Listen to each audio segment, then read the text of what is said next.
我爹是个煤老板，这导致我李黑金天生不差钱。除了钱，我最大的追求就是有点文化，或者至少看上去像个有文化的人。19年前，他爹李大贵抱着黑金在煤矿视察工作，旁边5大3粗的媳妇说：“老李，咱都30多了，好不容易整出这么个儿子来，你看给娃起个什么好点的学名？”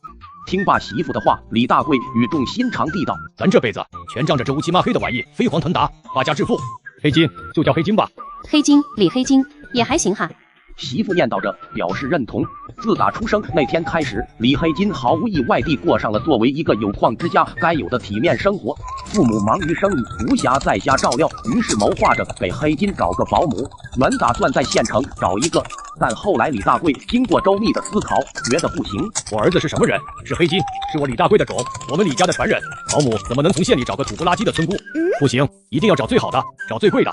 去市里找，不去省城找。以李大贵向来说干就干，毫不拖沓的作风，当天他就叫来秘书，直奔省城。路上，李大贵交代秘书：“你给我查查，这省城规模最大、名声最响的家政公司是哪家？”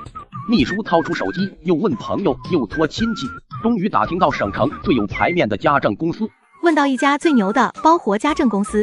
秘书郑重其事地说：“什么家政公司？”李大贵一愣：“包活？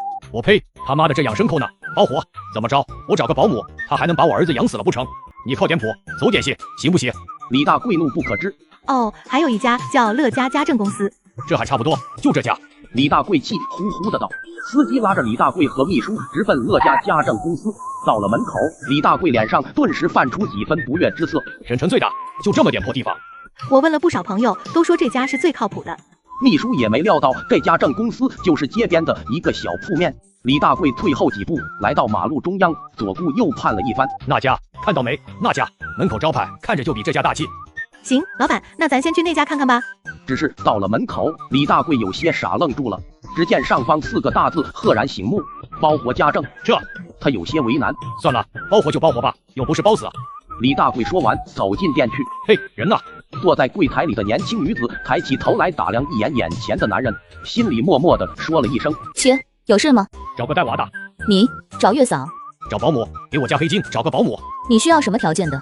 女子有些不耐烦：“女的，会带娃的，做饭香的。”李大贵说得干净利落：“我们这里的月嫂也就是保姆，你说的条件都能满足。你家住呢？富源县。富源县那不行，离省城200多公里，没人愿意去。我看你还是回你们县里去找吧。”女子说完，又低下头：“嘿，我说你这女娃子，拿出点认识来行不行？不就是多给点钱的事吗？”李大贵气不打一处来：“你知道我们李老板是干什么的吗？”秘书见状，趾高气扬的道。女子一听，微微抬起头：“干嘛的？”我们李老板可是富源县有头有脸的人物，首富。知道什么叫首富吗？哪个保姆会跟钱过不去？有。女子一听，扭动着妖娆的身姿，小跑出柜台，把李大贵请到沙发上坐定。老板，我给您泡杯茶。端上茶，屁股一扭，紧贴着李大贵坐下，只差没坐他大腿上。李老板呀，你看你这么有头有脸的人物，我觉着这一般2班的月嫂，不是保姆，这一般2班的保姆呀，难免会毛手毛脚的。你看我怎么样？女子说罢，对着李大贵一阵挤眉弄眼。李大贵皱紧眉头，盯着女子看了一会。你呀，我跟你说呀，女娃子，你做生意就好好做生意，甭跟我来这个。我是来给我家黑金找保姆的，不是来给他找后妈的。我李大贵是什么人？当地最大的煤老板，县级首富，什么样的世面没见过，什么样的美色没看过。别看我老婆5大3粗，有富态的身材，没有富态的脸蛋，但那是给我一路打拼的糟坑之妻，在我这里就是个宝。除了我老婆，再美的美女，在我眼里都是一坨。李老板，看你这话说的，这样吧，我们这里的月嫂分几个级别，最贵的月薪5000，不过你那离省城这么远，不加价怕是没人愿意去。加，赶紧找人安排好了，我现在就要拉着走。这么急啊？肯定急了，我老板一天几百万的生意。李大贵干事果然干净利落，工作一步到位，当天就拉着保姆赶回家去了。进了家门，老婆一看还行，长相很一般，身材很一般，没有狐狸精的潜质。对于这位保姆，李大贵最满意的地方是他那一口标准的普通话。自己虽身价几个亿，最为难的地方就是这普通话，经常让他在重要场合出丑，这让李大贵很是尴尬。有一次，李大贵问秘书：“我的普通话是不是很掉链子了？”秘书想了想，面容坚定地说：“这不是普通话的问题。”怎么不是普通话的问题？除了普通话，我讲话难道还会是道理不行，深度不够？别也和造纸的问题。这不就是普通话的问题吗？普通话里叫别墅，我一时没把持住。漏了口方言，说成别野，这怎么不是普通话的问题了？是，这次花高价请到的保姆李大贵两口子感觉很满意，月薪8000，来自省城，一口流利的普通话。李大贵高兴地拍拍儿子的脑袋，黑金，你爹我这些年来一直吃了没文化的亏，这回这保姆请的算是对得起你了吧？只是李大贵夫妇千算万算，还是没算到这个保姆虽然没坑他，但坑了他的儿子李黑金。一天，李大贵两口子出国旅游回来，带了不少羊奶粉回来，说是吃了这奶粉，我儿子能变聪明，这么多吃下去，我保准他以后成为县里的状元。不对，应该是省里的状元。说罢，拿起一罐奶粉抬到眼前，却尴尬地发现居然一个字不认识。哎，吃了这些羊奶粉，以后我家黑金一准能看懂。儿子，好好吃，把脑袋吃得大大的，这才有我儿子该有的样子。保姆在一旁若有所思地看着，这保姆30多岁，文化程度也不高，之所以能讲一口流利的普通话，全仗着出生在北方。保姆那几声地道的北方方言，硬是把李大贵听得一愣一愣的，听着很有电视里主持人的味道。李大贵这就兴高采烈地敲定了人选。数月之后，某日李大贵的媳妇不经意间在垃圾桶内发现好几个普通奶粉的塑料袋，顿时有几分诧异。李大贵媳妇百思不得其解，片刻之后似有所悟，难道是保姆偷梁换柱？不对，这个不对呀，不行，我得进他屋里去看看，莫被这个小贱人给坑了。走进保姆房间，李大贵媳妇翻箱倒柜，一阵折腾之后，找到几张邮寄包裹的凭据，凭据上赫然写道：邮寄物奶粉。李大贵媳妇顿时恍然大悟，我的个亲娘啊，你个挨千刀的，千算万算被这小贱人给算了。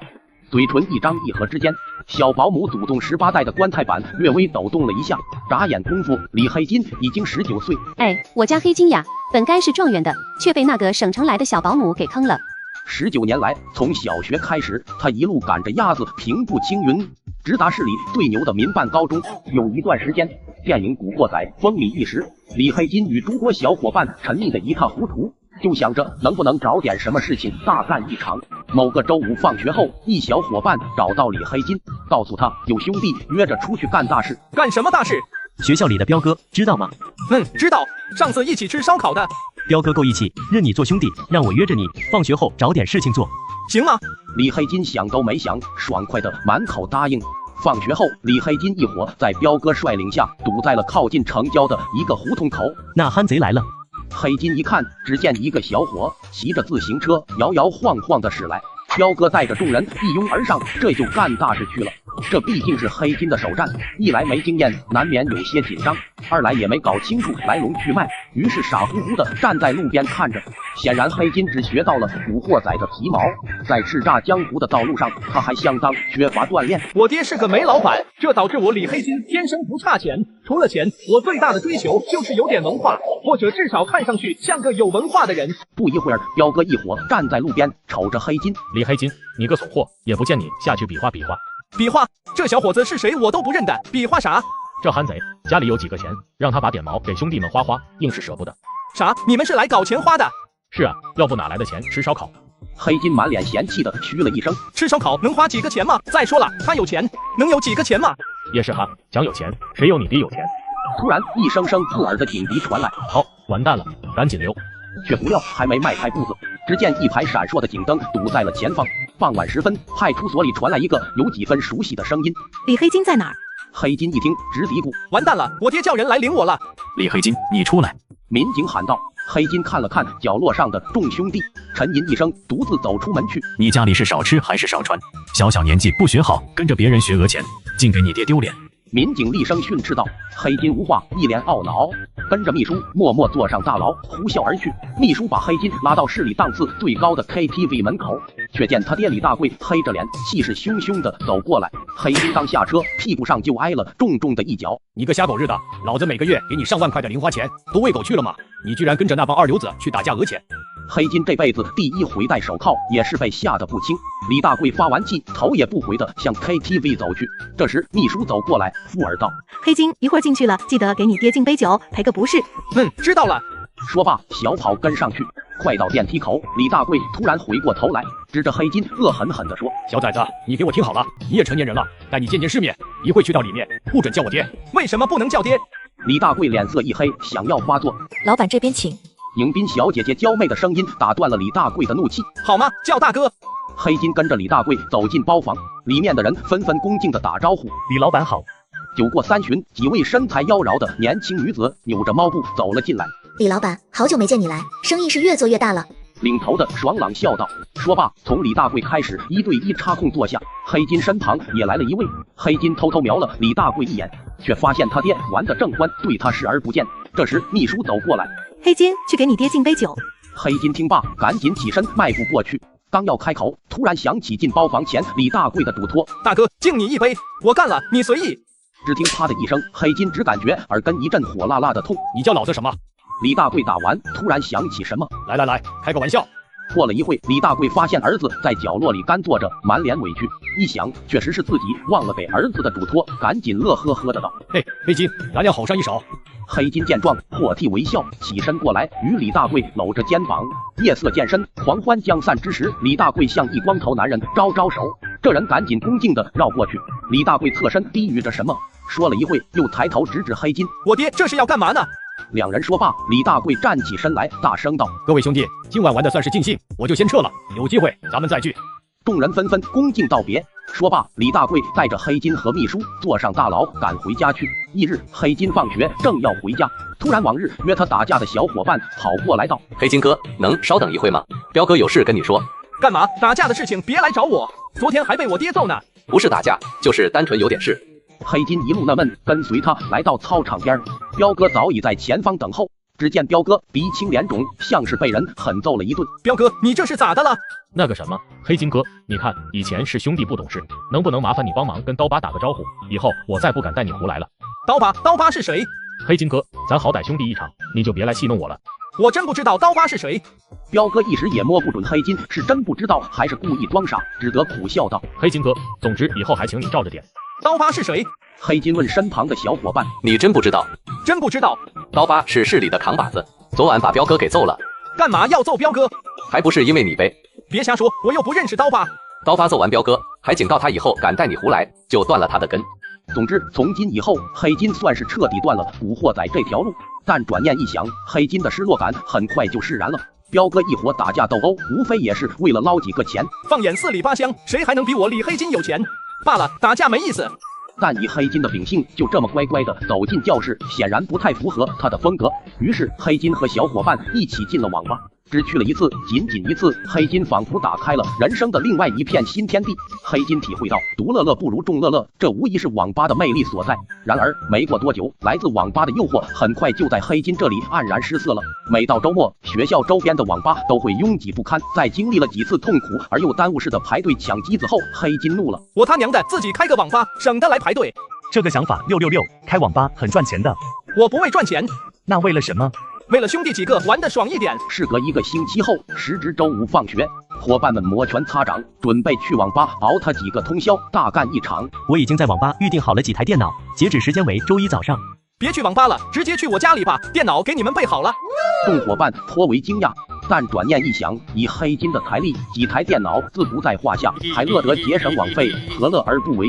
但真到了黑金家时，大家还是被黑金的独栋别墅给深深折服。果真是有矿之家，黑金哥已经站在了人生之巅，我等却还是在为几块钱网费苦苦挣扎的小屌丝。进到黑金布置的房间里，几台闻所未闻的电脑整齐划一，桌上保姆早已放置好酒水、零食、水果，不过都是18、19岁的小伙子，再土豪的陈设也不及游戏里牛哄哄的一把武器。惊叹归惊叹，进入游戏才是正题。当伙伴们还在为一个小 boss 苦苦挣扎时，黑金早已靠着自己的超能力平步青云了。黑金在游戏里征战了大约半年后，说出了一句至理名言：凡是用钱能称霸武林的游戏，都不是好游戏。黑金，你这骑的不是马，是你爹的奔驰啊！有一天，黑金在家开免费网吧，这事传到了李大贵耳朵里。李大贵若有所思地想了想，突然面泛得意之色。这说明什么？说明我家黑金人缘好，懂得交朋友。如今这个世道，什么最重要？不是钱，是人缘。有了人缘，什么事情不好办？我李大贵能有今天，还不就是仗着一帮从小撒尿和泥巴的朋友扶持？我跟你们说，别看现在黑金带着几个朋友来家里打电脑游戏，没准将来跟着黑金一起做大生意的，还就出自这几个朋友当中。秘书听罢一想，好像是有些道理。还是老板你有远见，有魄力，有见地。只是李大贵这么看，可黑金的班主任却不这么认为。这天，黑金被班主任传唤到办公室。李黑金，你爹很有钱，你也很任性，这我们都知道，也见惯不怪了。没钱。没钱？你李黑金会没钱？我估摸着，只要你李黑金乐意，随时可以把学校买下来，自己当校长吧。罢了，我也不跟你生气，免得哪天你真买了学校，把我扫地出门。这倒不会。不会？你都开始在家里开起网吧，凝聚人心了。你说你还有什么不会的？这事老师你知道了？知道？我什么不知道？我不仅听说你开网吧，还听说配的电脑都是几万块一台，向同学免费开放。班主任越说越气，你厉害啊，你干得太敞亮了，你都快成班里的万人迷了。你看我们几位老师的破电脑用的也憋屈，要不什么时候我们也去你家里享受一下你李黑金的高档次人性化服务。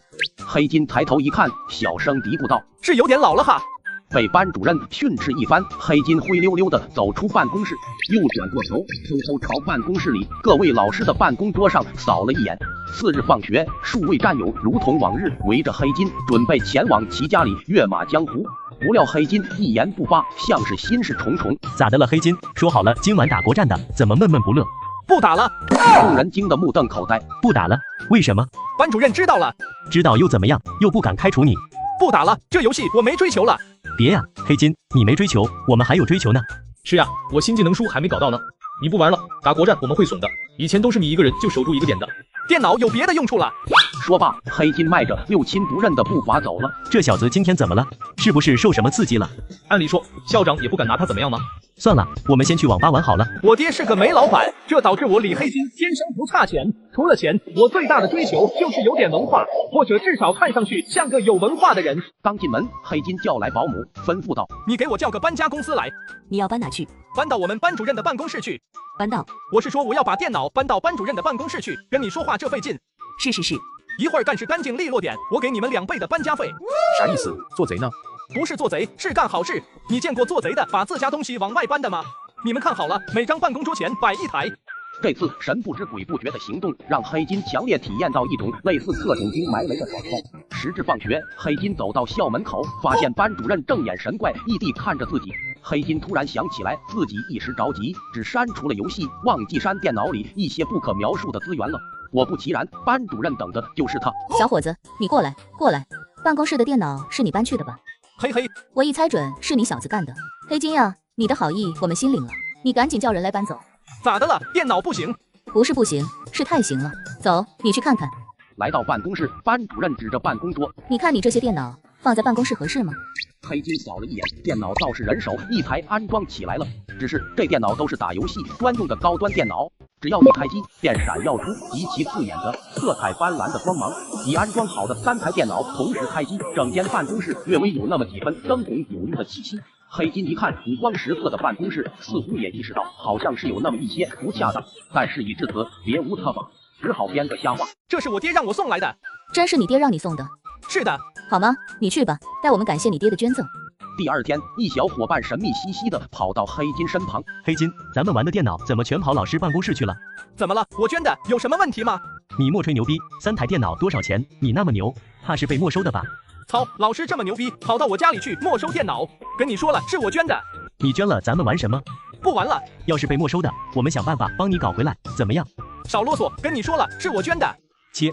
小伙伴一声抱怨，样样离去。黑金原以为凭着自己丰厚的家资给学校捐几台办公电脑，这好歹也算是功德一件。只是不料没过2日，竟然还惹祸了。这日，班主任找到黑金：“你跟我来。”哦。黑金嘟囔一声，乖乖跟了上去。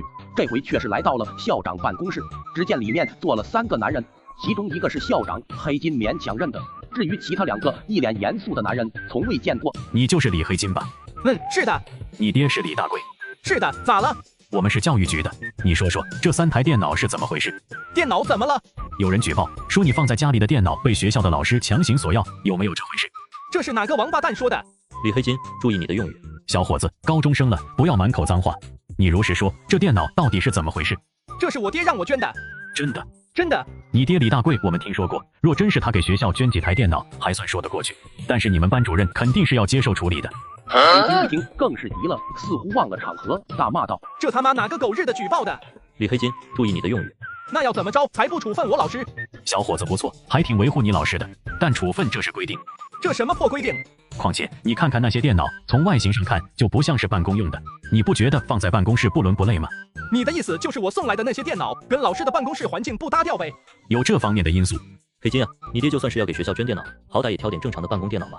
一听这话，黑金莫名升起一股倔脾气。电脑就捐这个电脑，那实在不行就改一下办公环境呗。你这娃口气倒还不小，我们的意思是电脑要跟办公室环境搭调。干嘛非得让电脑来配办公室，就不能让办公室配电脑吗？你这娃咱这么不懂事呢？你知道装修办公室那可得花不少钱呢。我这几台电脑加起来几10万呢。众人瞠目结舌，无言以对。走出校长办公室，黑金赶紧掏出电话给他爹打了过去。爹，我惹祸了。你又怎么了？我就是让你吃的太饱了，是不是？我给老师捐了几台电脑，学校要处分我老师。啊，你们校长是不是也跟你一样吃撑了？不是，他们说我捐的电脑不像是办公电脑，放在老师的办公室里不伦不类。这电脑还兴这么分的？你整的都是些啥样的？就我放家里的那几台。我操！你说你这个神经病，就你那电脑，我看着都别扭。说吧，现在咋办？爹，我就觉得我那班主任平时对我还是挺照顾的，这么着就挨个处分，我倒无所谓。关键是他们都认得你，以后说起来，你儿子害得班主任挨处分，这不是也给你丢脸吗？李大贵一听，倒觉得这小兔崽子说的还有几分道理。爹，你看能不能出面跟教育局的说说情？别啰嗦了，我正忙着呢，回去告诉你们校长，老子给他盖栋楼得了。就这样，挂了。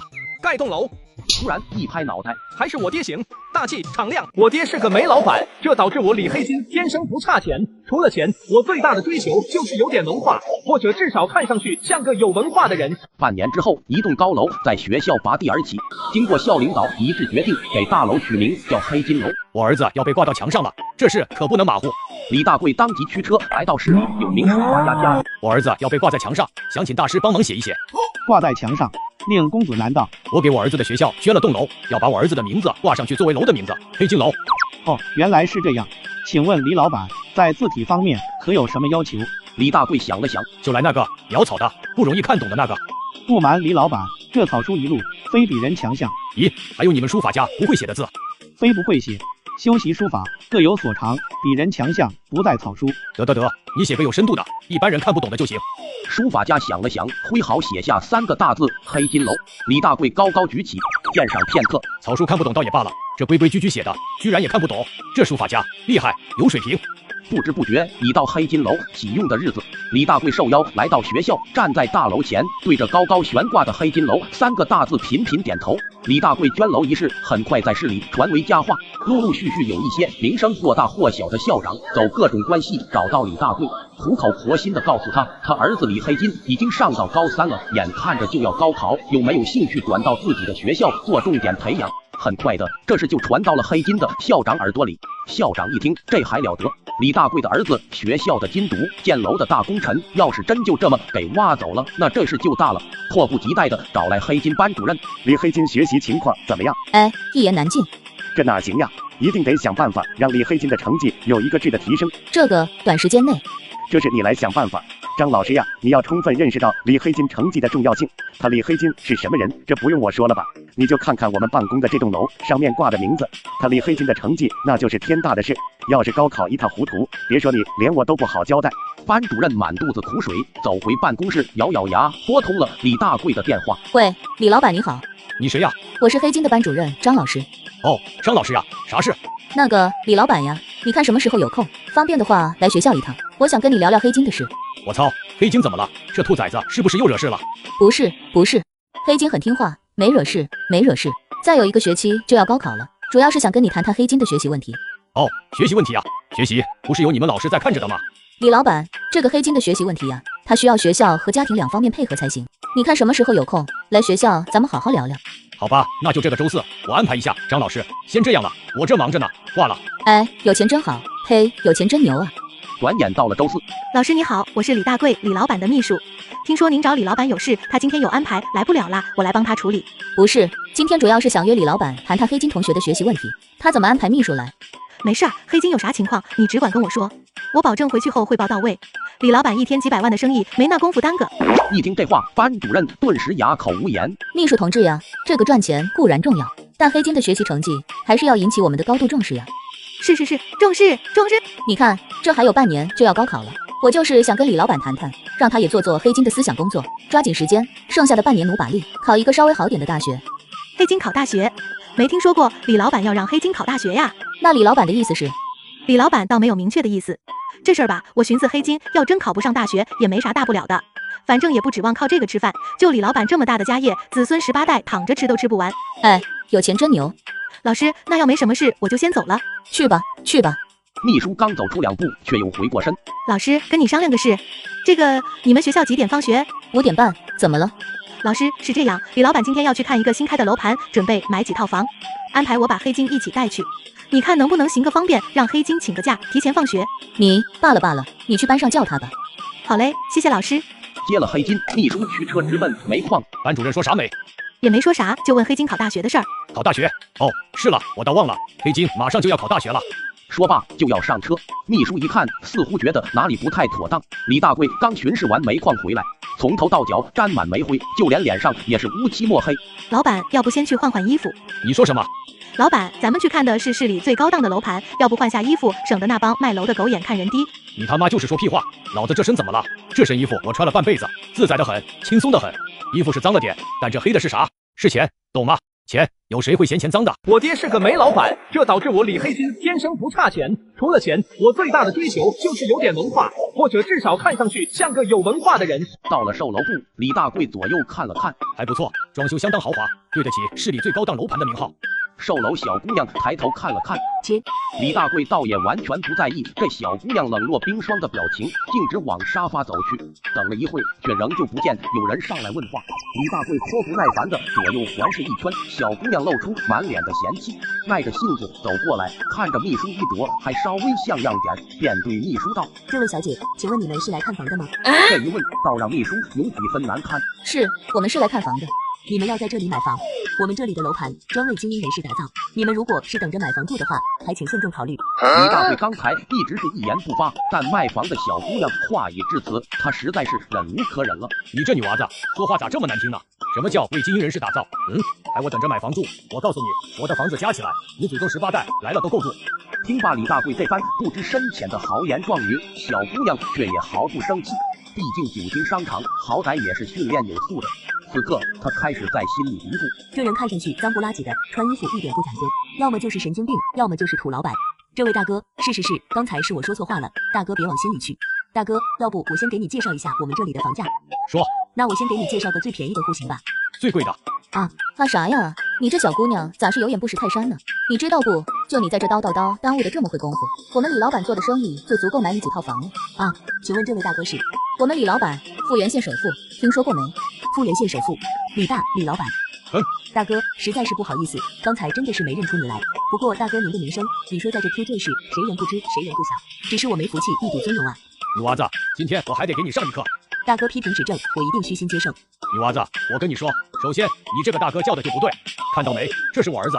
帅哥好。我看你这年龄也跟我儿子差不多，怎么着也得叫我叔吧？咋还一口一个大哥呢？是，这其次嘛。大哥，不，李叔，要不咱先去看看房。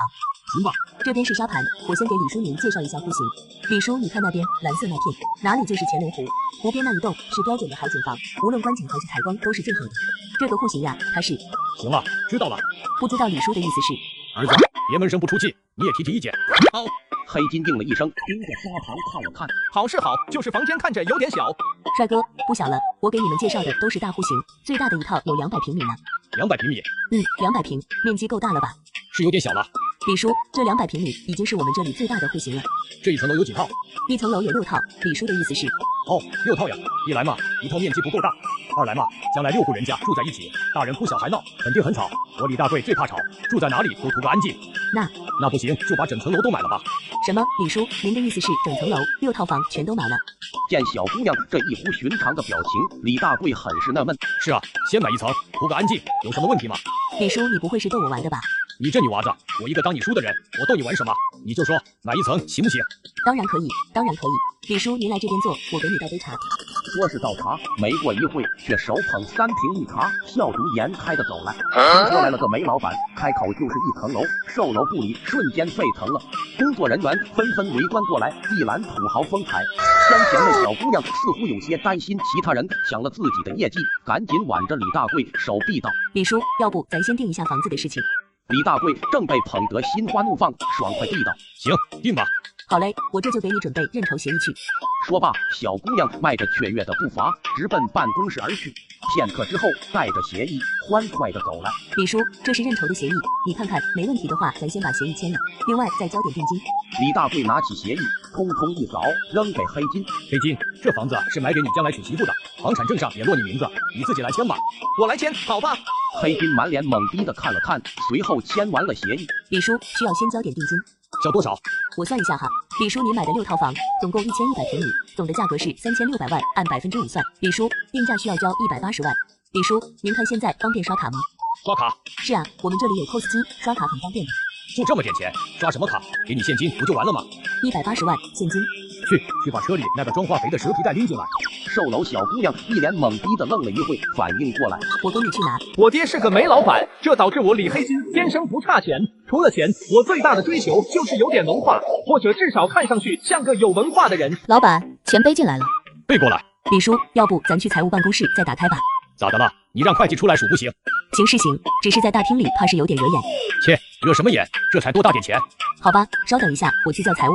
片刻之后，2个工作人员一脸懵逼的走了出来。秘书打开蛇皮袋，小姑娘见状，赶紧向身旁的工作人员招招手，把大厅门先关了。哼，多大点事，整得这么神神秘秘的。众人无奈的笑了笑，不敢搭话。2位会计也是头一回见人这么付钱的，看着堆积如山的100元大钞，2位会计虽然无奈，但也不敢有任何怨言。你想，市里最贵的小区，小区中最贵的一栋，这一栋中最贵的一层，李大贵一人全包了。若不是售楼小姐家里的祖坟炸裂，上哪去找这样的金主？人家这么有钱，出手又这么大气，摆点土，这也是相当有必要的。更何况不走寻常路，这似乎是有钱人的通病。李老板，180万，整好。李老板，这是收据，您拿好。完事了吧？完事了。什么时候交全款？就跟他说一声。说罢，站起身来就要走。黑金却是嘴角一抽，手捂肚子。爹，等我下，肚子痛，我进去解决个大的。说罢，转身朝着洗手间跑去。蹲到一半，突然听到洗手间外传来说话的声音：“燕子，你今天倒是发财了，碰到这么个土老板，提成得有10多万吧？”嘿嘿，运气好，改天请你们 K 歌。不过话说回来，这个李大贵外表看上去真不咋地。不就是嘛，你看他那身衣服脏不拉几的，坐在哪里都是一屁股煤灰，太恶心了。人家有钱，没办法，也就是看他有钱，我才笑脸相迎。这种土包子，要不是兜里有几个钱，鬼才鸟他。我跟你说，刚才坐在他旁边拍照，那一身汗臭味，熏得我直接想吐。那你还贴得那么紧？不捂着鼻子贴紧点，怎么捞这10多万的提成？哈哈，对了，我跟你说，他的车里才恶心，别看是辆劳斯莱斯，那后备箱里呀，什么土头、雨鞋、煤渣，哎，真的是惨不忍睹呀。还有你注意到没？刚才让他签个协议，他直接把协议扔给他儿子。我估计呀，这李大贵怕也是大字不识一个，我甚至怀疑他到底会不会写自己的名字。可不是吗？这种土老板我见得多了，要文化没文化，要气质没气质，看着就让人不舒服。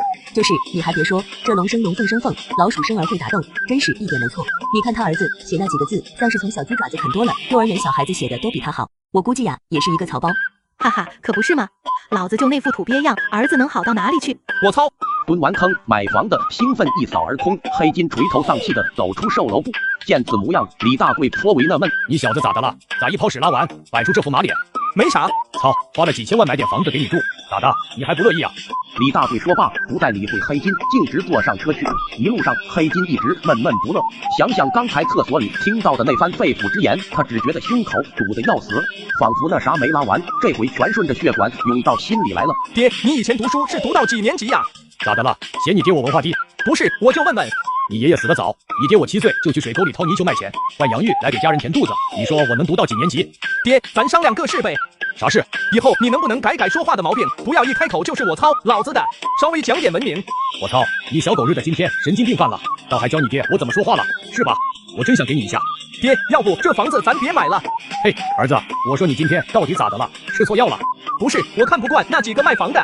咋看不惯了？人家是长相难看了，还是说话难听了？那几个狗日的瞎看不起人。人家怎么瞎看不起你了？刚才我去拉屎，在厕所听到他们骂你是土包子。李大贵一听，先是一愣，过了片刻，突然放声大笑道：哦，原来你就为这事摆出一副死鱼嘴脸呀！爹，你就一点不生气？生啥气？我干嘛要跟那几个毛没长齐的女娃子生气？骂我土包子，这很正常嘛。你爹我是没读过几年书，肚子里没文化，本来就是个土包子，而且骂你爹土包子的人多了去了。儿子，我跟你说，甭管那几个丫头片子怎么骂你爹，总之一句话，你爹开劳斯莱斯，他们开不起；你爹住别野，他们住不起。你小子才19岁，你爹我就把你将来讨媳妇的婚房都给你买好了，这就是本事。别人眼红了，骂几句，随便他，懒得跟他们矫情。我爹是个煤老板，这导致我李黑金天生不差钱。除了钱，我最大的追求就是有点文化，或者至少看上去像个有文化的人。回到家之后，售楼部小姐姐的讥讽之语始终在黑金心头萦绕，挥之不去。突然，黑金心头灵光一闪，刚读出了支笔，直奔县里的书店。不一会儿，黑金抱着一大摞书籍资料去付钱。收银阿姨慈祥的看看黑金，赞道：“小伙子要高考了，买这么多学习资料，一看就是学校里的尖子生。”回到家，他迅速冲入房间里，在桌上把资料一一铺开，准备展开深入的学习。先拿出数学，翻了几页，叹一声：“我操，这都是些什么 GB 题目？老子倒是想解，解得开吗？”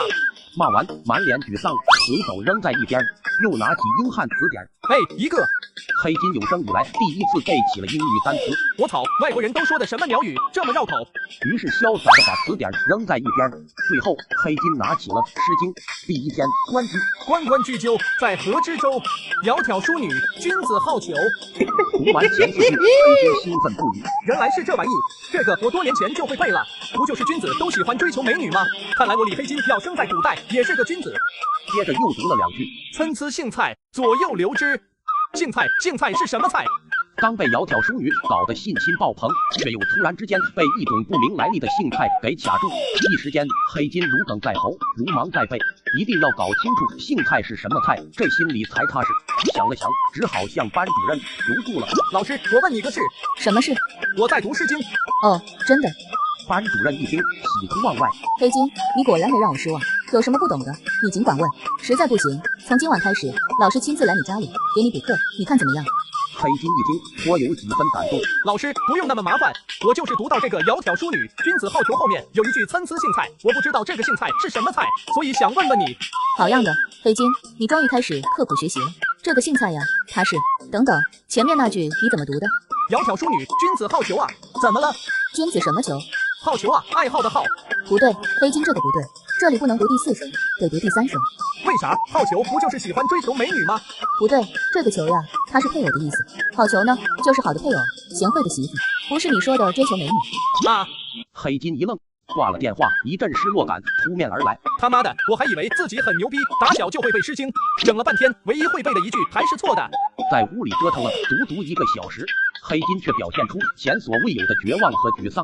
这就好比太监兴致勃勃地来到青楼，一番折腾过后，却不得不承认，由于先天条件的限制，自己真不是那块料。黑金有些犯难了，心想他爹李大贵就因为小时候家里穷，忙着去水沟里掏泥鳅了，没上过几年学，这不就吃了没文化的亏，张口狗日的一口你他妈！虽说子承父业，但我李黑金要继承也是继承我爹的煤矿，总不至于连他那一口狗日的也继承下来吧。想到这，黑金咬咬牙，自言自语道：不行，得想办法上个大学才成。可是就咱这水平，连窈窕淑女，君子好逑都乱不清楚，哪个大学肯收？想来想去，黑金觉得这事或许还是只有他爹出马才能搞定，于是来到客厅。爹，我想整个大学读一读，你看这事你有没有什么办法？李大贵一听，顿时有些纳闷。我说小兔崽子，这考大学是你去考，我能有什么办法？难不成我还能替你上考场？上了你也考不起。黑金低声道：你说啥？没说啥，我的意思是，我爹你本事大，看看能不能花点钱。那啥，你爹我是有钱，可拿钱去买分数，人家也不卖呀。不是，我的意思是，看看能不能找人，托个关系啥的。我听说有些学校花钱就能上。还有这事？李大贵面泛惊讶之色，一想，恍然大悟。哦，是了，我倒想起来了，林大同的大儿子也跟你一样没出息，考得一塌糊涂。后来听说混到美国还是英国留学去了，我问问他是怎么去的。黑金一听，赶紧制止道：啊，不，爹，我不想去什么美国、英国，我这20多个英语字母都还没乱清楚呢。出国那不是找罪受吗？那你要咋办嘛？我就只想整个大学读，学校好不好的倒无所谓，关键是能混个大学生的名分就行了。操，你这个不是让你爹为难吗？骂完想了想，又说道：罢了，我还是再问问王大同吧，他好像有个侄子还是啥的，就在大学里工作，没准有什么门路。说罢，赶紧拨通那个什么王大同的电话。嘿，兄弟，有个事得向你打听打听。啥事？你说。我这配是儿子呀，这不马上要高考了吗？我估计靠他写的那几个鸡爪子，怕是也没指望考什么大学。你不是有个侄子在省城的大学里工作吗？兄弟，你帮忙打听打听，看看有没有什么门路，比如给他盖栋楼，捐点钱啥的，让我儿子进去混几年。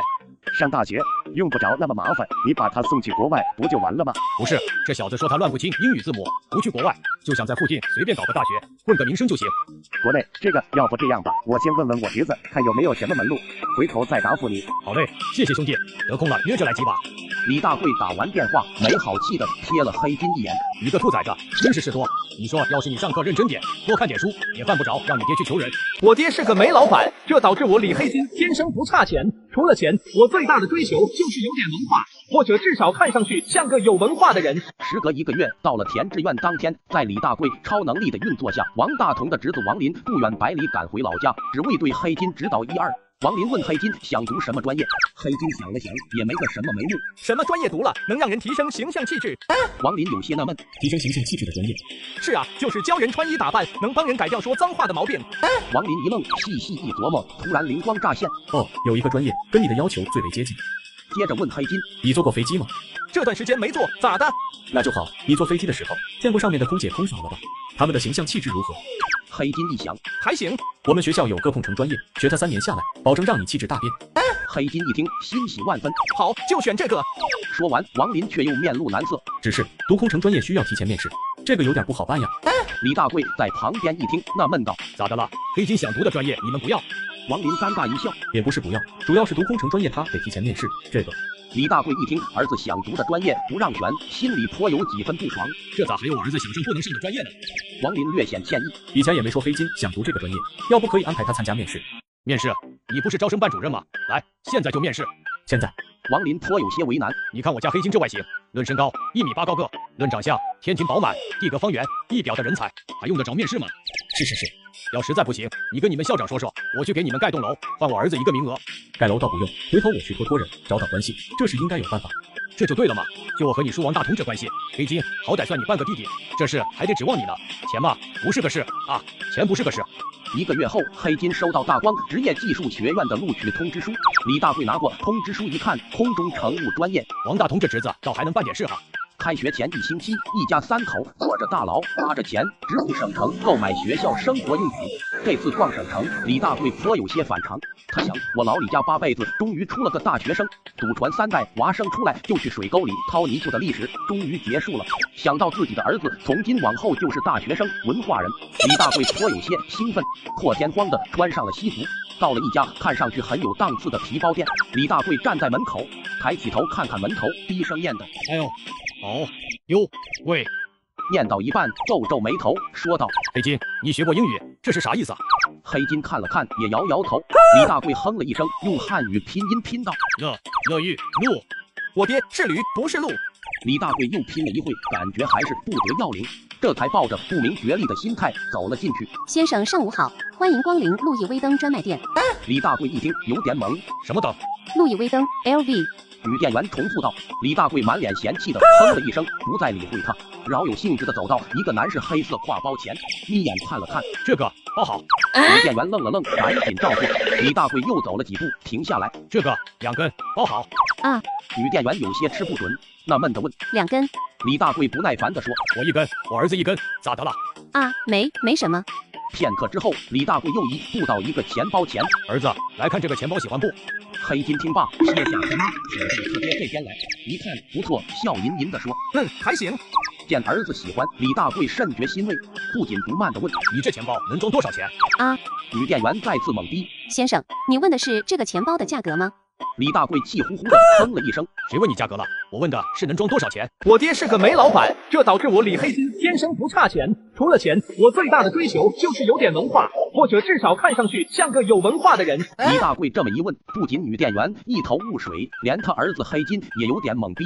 我爹不带这样问的呀，你得问人家这钱包多少钱。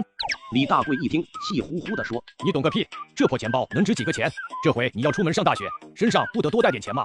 女店员一听李大贵这话，心里暗自嘀咕：破钱包值几个钱？居然说出这种话来，莫非这大老粗不知道 LV 的价格？想了想，想做笑言：“先生，我们这个钱包的价格是7500元，您看。”听罢，李大贵微微抬头，瞅了女店员一眼，冷冷的道：“不贵，包好。”从进店到现在，李大贵一口一个包好，女店员实在有些吃不准了。先生，要不先到这边结一下账？咋的？你还怕我不给你钱？不是那个意思。李大贵也懒得再跟女店员啰嗦，径自走到柜台前，大喊一声收钱。喊完，见他老婆还在拿着2个女士挎包，左捏右看，难以取舍。李大贵有些不耐烦的道：“看上了就买呗，咋这么磨磨唧唧的？急啥？我在挑，到底选哪个颜色？这有啥好挑的？拿不定主意，就2个都要不就完了吗？随你。”女店员一看这个金主了不得，崇拜之色溢于言表。先生，一个男士包，2个女士包，2根腰带加1个钱包，共计62500元。请问您是刷卡吗？付现。李大贵打开自己的破帆布包，拿出7叠100元大钞，你数数。说完，接着又从包里拿出数十叠，堆在柜台上。先生，您这是？换个包。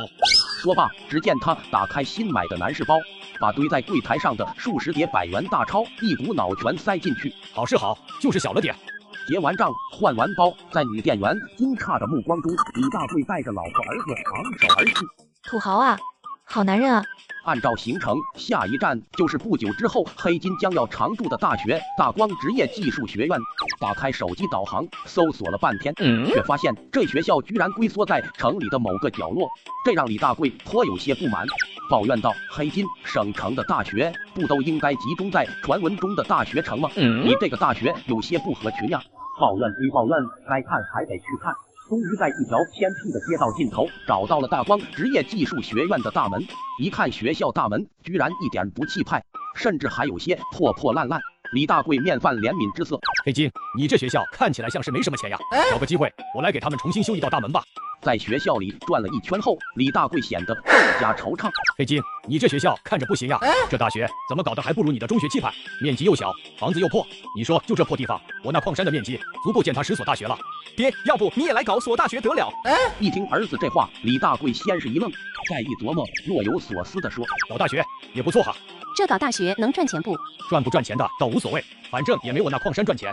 关键是搞个大学，让别人看着显得比较有文化。只是不知道我来搞大学，人家让不让搞了。黑金一听，顿时也来了兴致，应该是让搞的。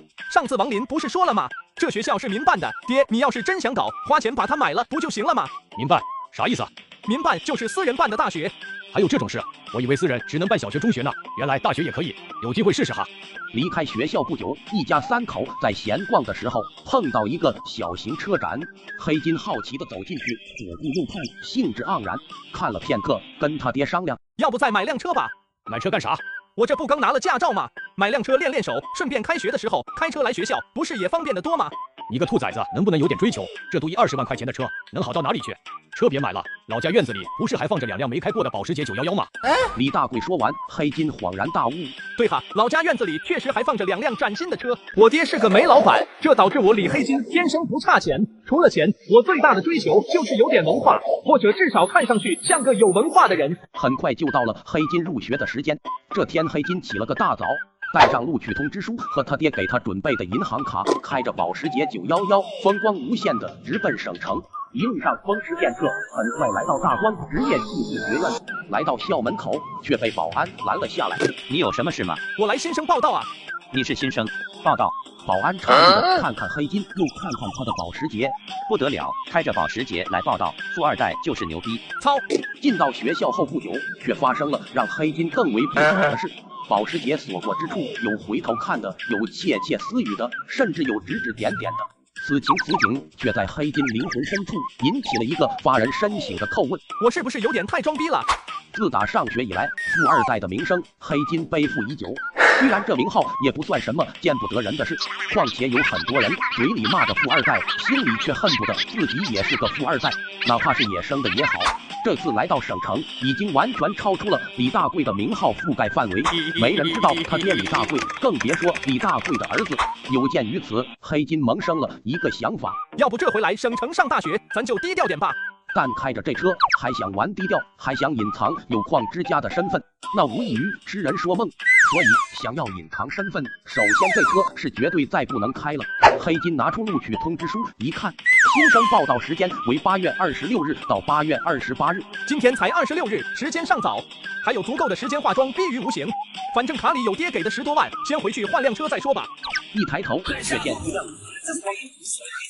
黑金立马敲定了主意，调转车头，黑金开着保时捷911直奔50汽车专卖店。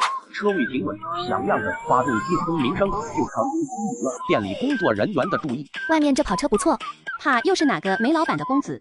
他停在咱家店门口干啥？店员正在议论，只见黑金下车，径直往店里走来。哟，他居然朝咱这来了！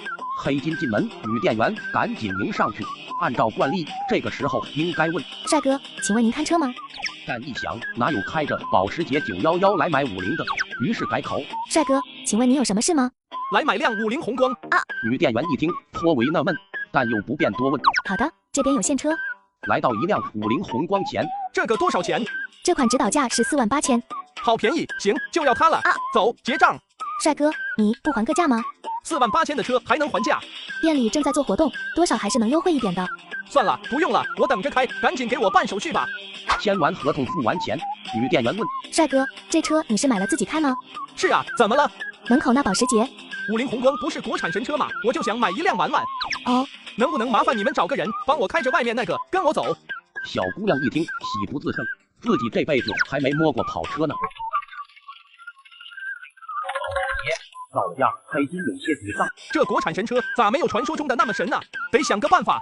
正在苦思冥想之际，女店员面露酣畅淋漓的笑容，走上来道：帅哥，你这跑车真不错，开起来太爽了。你们这50红光发动机是多大排量的？帅哥，刚才在店里，本想给你介绍一下这车的性能，你买得及也没来得及介绍。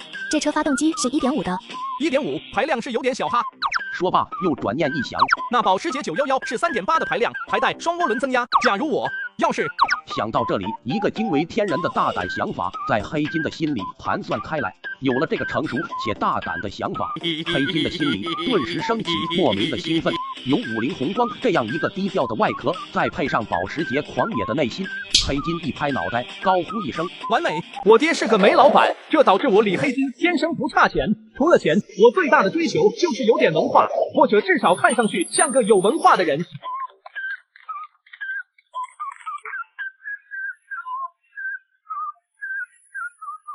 你们这里可以换发动机吗？可以换。就我这车，发动机排量太小了，我想给它换个大功率的发动机。帅哥，你这车看着还是新车吗？咋就要换发动机了？坏了？没坏，我嫌发动机排量太小，想换一个。这个没办法，50红光的发动机最大也就1.5的。没事，我有个其他车的发动机，你们帮我拆下来，装到这车里不就行了吗？这个没这么干过呀。这样吧，你先把另外一个发动机弄来，我们先看看。好嘞，我这就去取发动机。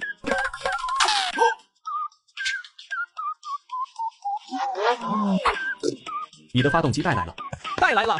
帅哥，你说你都有这么好的跑车了，还鼓捣那50红光干啥呢？发动机在哪？在车里。来，我先帮你搬下来，看看能不能装。不，没在车里。没在哪？就是这保时捷的发动机，你帮我拆下来，装到这50红光里。这，帅哥，我没听错吧？把保时捷的发动机拆下来，装在50红光里。是啊，很难吗？难是肯定的，50红光这几仓，还有这车的承重。关键是，帅哥，你这样弄，实在是作孽啊！就算给你改了，我都担心天打雷劈呀。老哥，看你这话说的，要不是真有需要，我也不干这麻烦事。帅哥，要不你先冷静冷静，来抽根烟，有事咱好好说，别冲动。这种作孽的事情，还是先忍一忍，好吧？哎呀，行了行了，别磨磨唧唧的，你们到底能不能搞？只要能改出来，多少钱都不是问题。不能搞，我换个地方问问。好吧，2辆车你先放这里，等会老板回来，我跟他商量商量。最迟后天，我等着用，得抓紧时间。我爹是个煤老板，这导致我李黑金天生不差钱。除了钱，我最大的追求就是有点文化，或者至少看上去像个有文化的人。帅哥，不好意思，由于车型差异太大，要换就不仅仅是换发动机的问题了，所以拆的比较多。没事，能换就行。我关注的重点不在这辆保时捷上。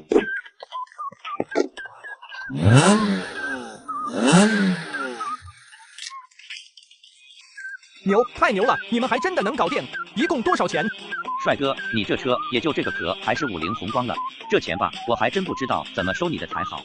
这回改装工作量太大，技术难度也不小。如果按照正常的改装价格来算，都够你再买一辆新的50红光了。你看这，没事，能帮我把这事干成，得好好谢谢你。钱不钱的无所谓，多少钱你尽管说。那行，帅哥，我也不跟你墨迹，总共算下来48000，我给你打个折，收你46000，你看成不？这才几个钱嘛，你也别46000、48000的了，我给你个整数5万。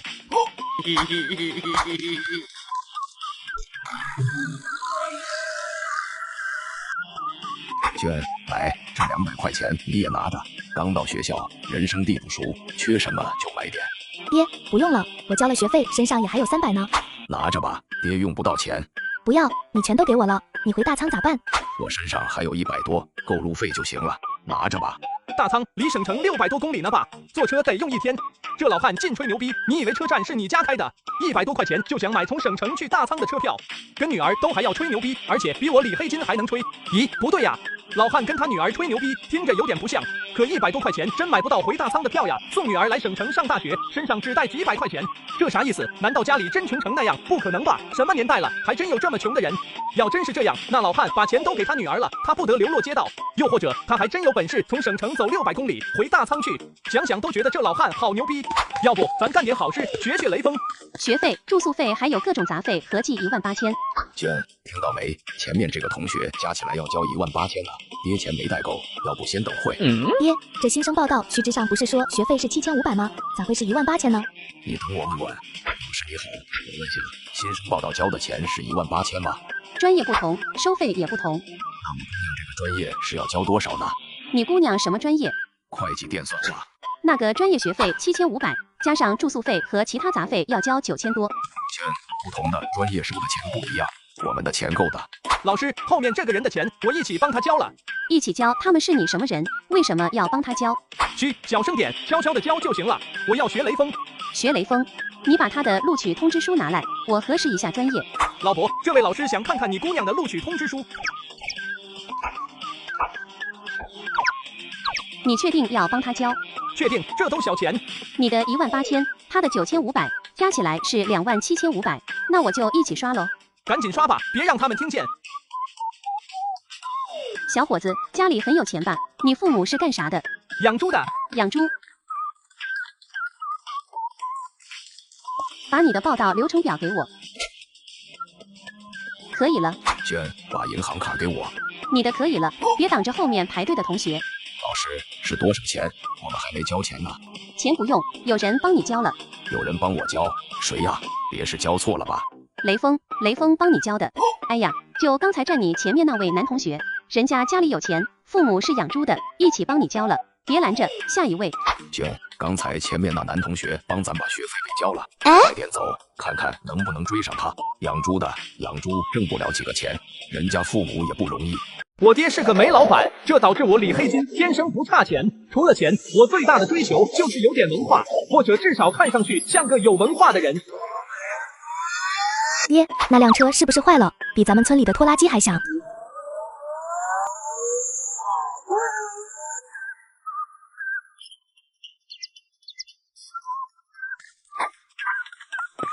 这还是我这辈子第一次亲自购买牙膏、牙刷、毛巾、脸盆。要不是条件不允许，倒还真打算把家里的保姆一并召唤来，搞个陪太子读书。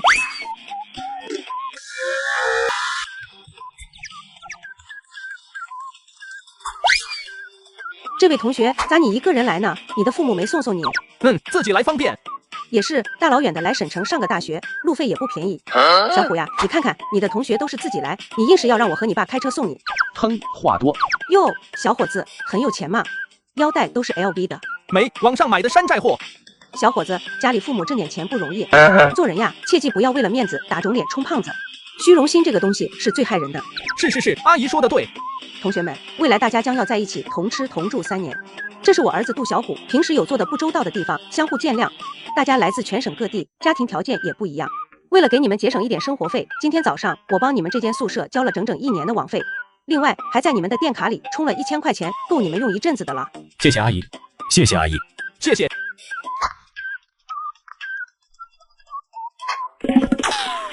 我爹是个煤老板，这导致我李黑金天生不差钱。除了钱，我最大的追求就是有点文化，或者至少看上去像个有文化的人。这大妈说的也太难听了。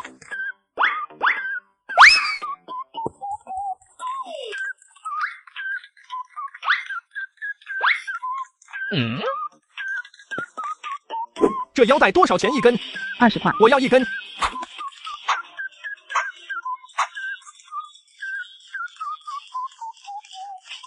同学们初次见面，要不去外面的馆子里搓一顿，姑且算是宿舍手续。哎，对，你们等着，我去开车。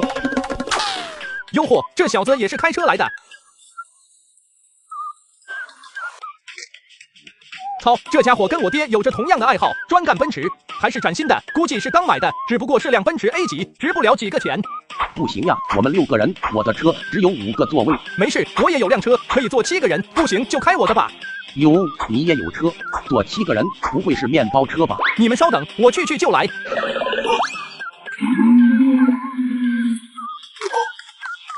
李黑金，你咋开辆面包车来呢？而且你这车我听着发动机好像出问题了，噪音这么大。没出问题，改装过，声音是大了点，不过不影响驾驶。得，我还是开我的奔驰吧。你们要坐奔驰的上我这来，要坐面包车的跟着李黑金。李黑金，你这50宏光听着发动机声音倒是挺牛的，我们坐试试。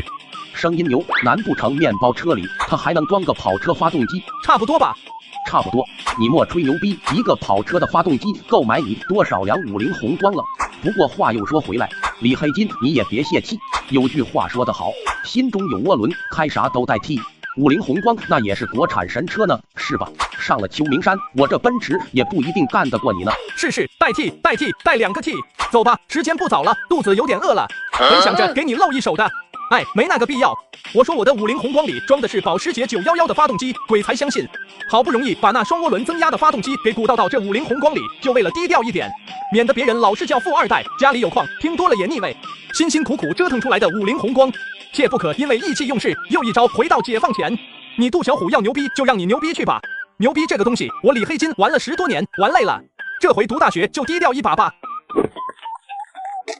哼。我爹是个煤老板，这导致我李黑金天生不差钱。除了钱，我最大的追求就是有点文化，或者至少看上去像个有文化的人。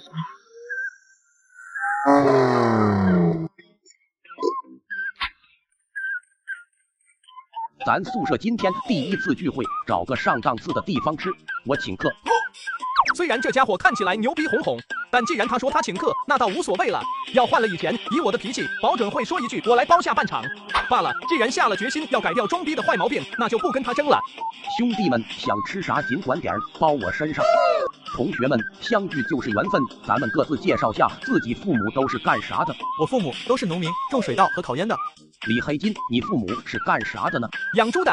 养猪的，哈哈哈，好巧，我家是养牛的。你家养了几头猪？养了几头？原来好像有几十头吧，不过前2天全都给杀了。全都给杀了？一口气杀几十头猪干嘛？是啊，我爹杀几十头猪干嘛呢？总不能说庆祝我走后门读大学吧？哦，是了，我的学费不够，杀了卖肉凑学费呢。你说巧不巧？你家养猪的，我家养牛的，只不过养的数量稍微多一些。那你家养了几头牛？哈哈，不多，也就1000多头。有个笑话是这么说，一位学生去上大学，告诉别人家里卖了2头牛，才凑够他的学费，搞得大家纷纷资助他。过了好几年，大家才发现他家有几千头牛。杜小虎，这笑话说的就是你吧？这怎么会是我？这点学费还需要卖牛吗？我跟你们说，就我家那1000多头牛，每年的利润都是好几百万。我跟你们说，就我这车吧，奔驰 A 级，我就嫌弃它太次了。这次来上大学，本想让我爸至少给我买辆 C 级，可是不过给我买个 A 级也将就了。你爸开的是奔驰哪个级？我爸呀，他开的可是奔驰1级，50多万呢。我爹一院子都停满了奔驰，好像没有1级。罢了，看人装逼，乐在其中。你已经是个成熟的粉丝了，自己要学会点关注。我爹是个煤老板，这导致我李黑金天生不差钱。除了钱，我最大的追求就是有点文化，或者至少看上去像个有文化的人。兄弟们，这才开学没几天，杜小虎这家伙怎么就混成了班长？莫不是他进行了什么肮脏的 PY 交易，深得辅导员的信任？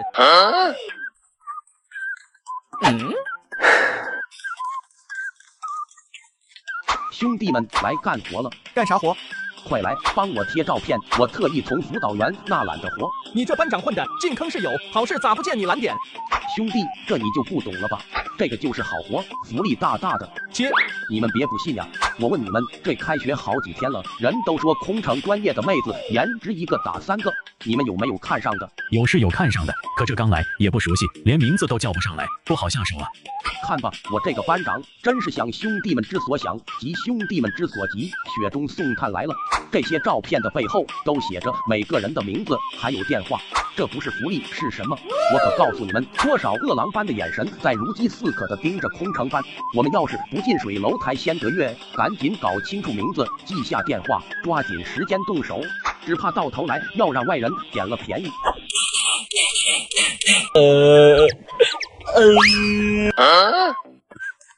哇，这个大妈好老啊！有意思，有看头，我喜欢。黑金看上了，看上了。操，你这什么品味？你们不懂，你们挑的那些都太妖艳，太肤浅。我们挑的妖艳，你看你挑这个，嘿，我说黑金，你不会是有那个恋什么情节吧？滚一边去！你不懂，这个女生呀，一眼看上去就美若天仙的，那不行，不耐看，3天就腻味了。像我挑这个，一眼看上去不咋地，甚至还有点显老。这2眼看上去也不咋地，但是这第3眼看上去，你看她这眼睛多大、多亮、多水灵，越看越好看，越看越有味，永远不会审美疲劳。咦，黑金，你怕是女人的手都没牵过，看条母狗都觉得娇媚。我操，你这话说的咋这么难听呢？老子去买个房算了，萝卜白菜各有所爱。老子去买个房都要被售楼部小姐姐抱半天，就我这身份，这家财，什么场合我消费不起，什么美女我追不到。当初我只是沉迷于网络游戏和当古惑仔罢了。黑金看完没有？赶紧贴了。稍等，稍等，王以你，王以你，这名字还起得挺有文化的，差点我都不会读了。你已经是个成熟的粉丝了，自己要学会点关注。我爹是个煤老板，这导致我李黑金天生不差钱。除了钱，我最大的追求就是有点文化，或者至少看上去像个有文化的人。黑金，不会这么巧吧？你的大妈情人今天逃课，应该是来了吧？莫非这照片差别太大，认不出来了？要不喊一嗓子试试？别乱来，我这辈子第一次追女生，我心里慌的一逼。哎，祈祷待会老师点个名吧。先点个名：张三到，李四到，王二麻子到，赵老七到，王以你到。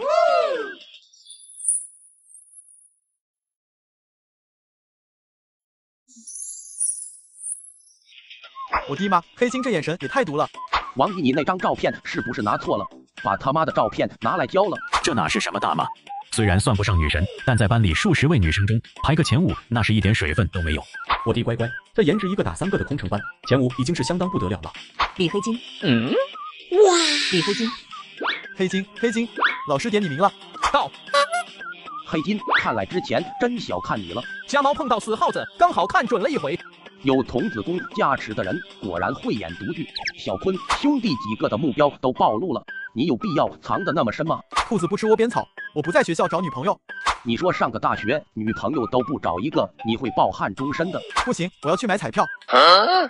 买彩票？跟你谈找女朋友的事呢，你咋扯到买彩票去了？在学校找女朋友会影响我买彩票？这都哪跟哪呀？找女朋友怎么会影响你买彩票？会影响，影响大了去了。买彩票去喽。你已经是个成熟的粉丝了，自己要学会点关注。